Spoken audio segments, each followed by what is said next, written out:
faire voir une image particulière de ce qu'Isaac est en train de vivre dans les livres de l'Ecclésiaste. Il dit qu'il y a des personnes, parce qu'ils n'ont pas qu'à manger, ils préfèrent garder ça. Vous ne connaissez pas des gens qui sont comme ça? Oui. Comme ils voient qu'ils ne sont pas bénis, mais ils vont tout faire pour que tu ne sois pas béni. Il y a des personnes qui sont comme ça. Ils viennent à l'église juste pour remettre la bordelle. Ils viennent dans ta vie juste parce qu'ils voient, eux, ils n'ont pas été heureux dans leur vie. Ils n'ont pas été heureux. Ils n'ont pas été bénis. Il y a des personnes, c'est leur objectif. Ils ne sont pas heureux parce qu'ils ne veulent pas te voir heureux parce qu'ils ne sont pas heureux.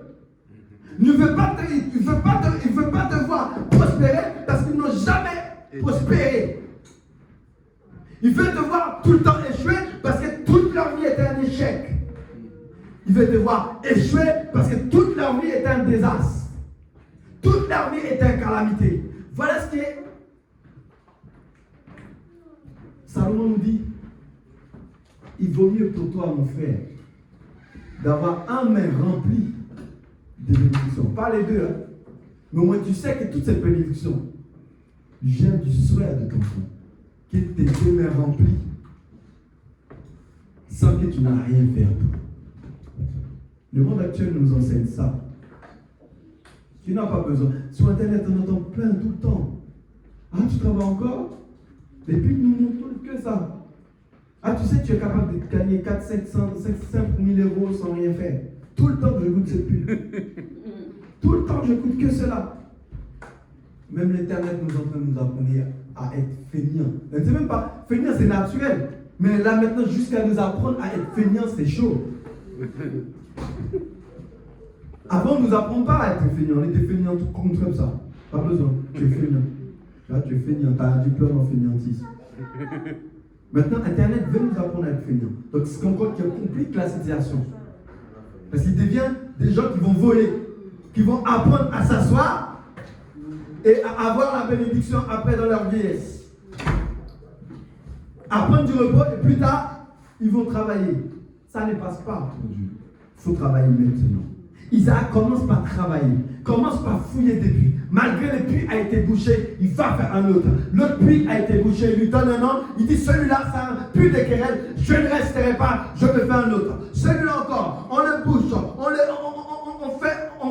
ferme. Ce n'est pas grave, je veux aller faire un autre. Jusqu'au moment où il va arriver, l'Éternel va dire, ça suffit. Ça suffit. Ça suffit. Ça suffit. Serge Mar, ça suffit. Jacques Pierre, ça suffit. Sarkozy, ça suffit. Florian, ça suffit. Pourquoi? Il y a Dieu qui est dans ton histoire. Il y a Dieu qui va intervenir. Il y a Dieu qui va intervenir. Regardez, à ce moment-là, regardez bien, à chaque fois nous lisons, la parole de Dieu nous dit, il y a encore des querelles. À chaque fois nous lisons, la parole de Dieu nous dit, il va y avoir un querelle là. Il va y avoir un querelle là. Le puits a été construit, mais il y a un querelle là. Le puits a été construit, il y a un querelle. Le puits a été construit, il y a un querelle. Et à un moment donné, l'Éternel a dit, il n'y aura pas de querelle là avant que le puits construit. Il va y avoir d'abord la paix, il va y avoir d'abord la sérénité, il va y avoir d'abord la grâce, il va y avoir d'abord les provisionnements, puis il y aura les puits. Amen. Il y a un moment donné, l'Éternel va poser les bases avant de construire. Amen. Réalisez le texte, vous verrez que les puits ont été créés, après il y a les curés. Amen. On a fait les puits. Alors, après il suit les querelles. Mais à Rehoboth, avant que le puits, l'Éternel a mis la paix. Après il y a le puits, dont le nom porte Rehoboth. Le Seigneur Jésus veut que nous cherchions d'abord à avoir la provision qui nous convient à nous, pas celle que nous allons chercher dans la main des autres. Amen. J'espère que je parle avec un cœur. Que nous n'allons pas aller chercher de l'assurance dans la main de nos prochaines femmes ou qui que ce soit, patrons. Parce que ceux-là nous poussent dans la perdition. Mais aller chercher l'assurance qui va promouvoir la bénédiction de Dieu dans la prière. Donc, qui fait la suite de celui qui veut l'assurance, celui qui veut la bénédiction de Dieu, qu'est-ce qu'il va chercher? Il va être persévérant. L'une des natures qu'il va y avoir, il va être persévérant. Lorsque tu es persévérant, tu as la bénédiction de Dieu en toi. Lorsque tu es persévérant, tu as la grâce de Dieu en toi. Puisque tu es persévérant, tu as la volonté. C'est un cheminement. Il n'y a pas quelqu'un qui allait sur l'autre. Puisque tu es persévérant, tu as de la volonté. Les deux marchent ensemble. Si tu n'as pas de la volonté, tu ne peux être persévérant. Mais lorsque tu as les deux en même temps, même si tu avais des embûches sur ton chemin, tu avanceras quoi qu'il arrive. Tu avanceras quoi qu'il arrive.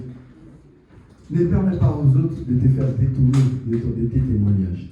Car le Seigneur ne veut surtout pas que ta révolte soit entourée des embûches.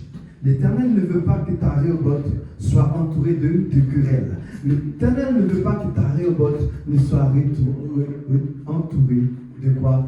Des épines.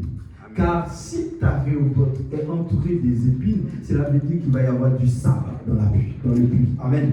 Si ta révolte est remplie des épines, ça veut dire qu'il y a du sable dans les puits. Si le puits a du sable, ça veut dire que l'Éternel ne peut te visiter. Rappelez-vous, le puits ici, c'est la révélation de Dieu. Mais si Dieu révèle, ça veut dire qu'il y a une parole qui va passer chez toi. Si Dieu révèle, ça veut dire qu'il va y avoir une provision. La puits ici, mes bien-aimés, représente l'âge, la certitude, la grâce que l'Éternel donne. Mais ce qui est surtout important, c'est la provision. Et la provision ici que je vous amène, la provision ici, c'est la parole de Dieu. La parole de Dieu qui change, la parole qui transforme, la parole qui guérit, la parole qui touche le cœur, la parole qui transforme, la parole qui change de vie.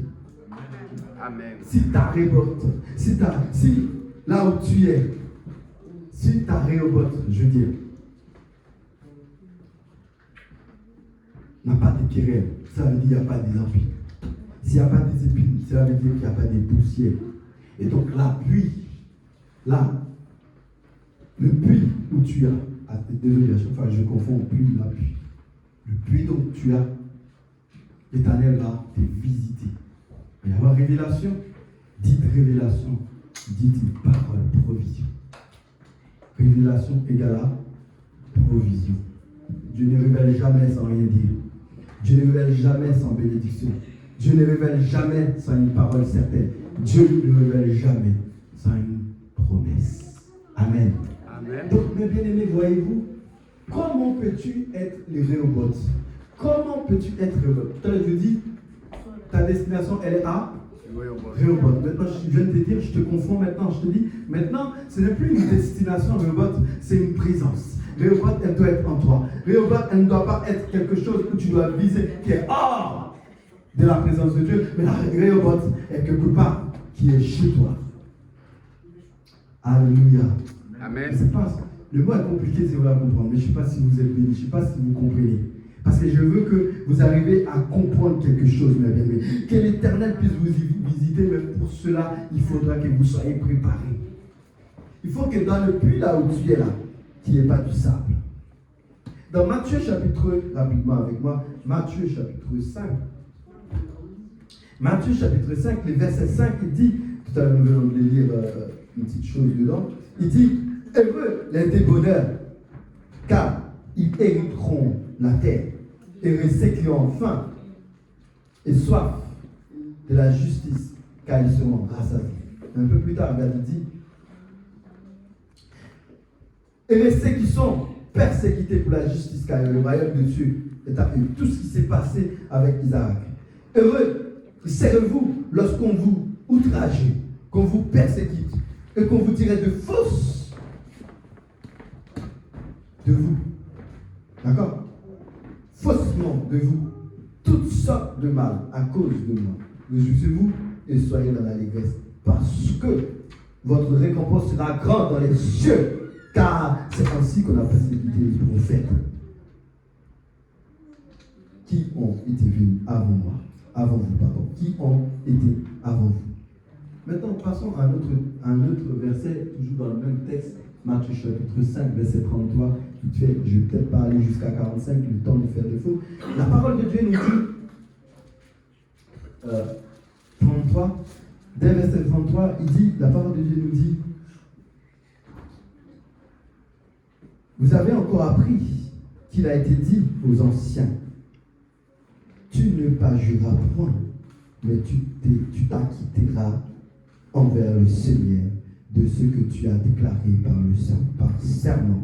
Mais moi, je vous dis, ne jurez aucunement, ni par le ciel, parce que c'est le trône de Dieu, ni par la terre, parce que c'est son marchepied, c'est cela qui est important, ni par Jérusalem, parce que c'est la ville du grand roi. Ni jurer. Ces lieux sont sacrés. Là où l'Éternel t'aimait, c'est sacré. Là où l'Éternel t'aimait, c'est l'endroit où l'Éternel va te révéler. Là où l'Éternel t'aimait, c'est l'endroit où l'Éternel va te visiter. Là où l'Éternel t'aimait, c'est l'endroit où il va passer avec toi d'un étape à un autre. Il faut absolument le respecter. Il faut le respecter. Mais là où l'Éternel t'aimait, c'est surtout dans sa présence. Si tu as la présence de l'Éternel, si tu es dans la présence de l'Éternel, cela veut dire l'Éternel a sa présence en toi. Amen. Si tu es dans la présence de l'Éternel, il faut savoir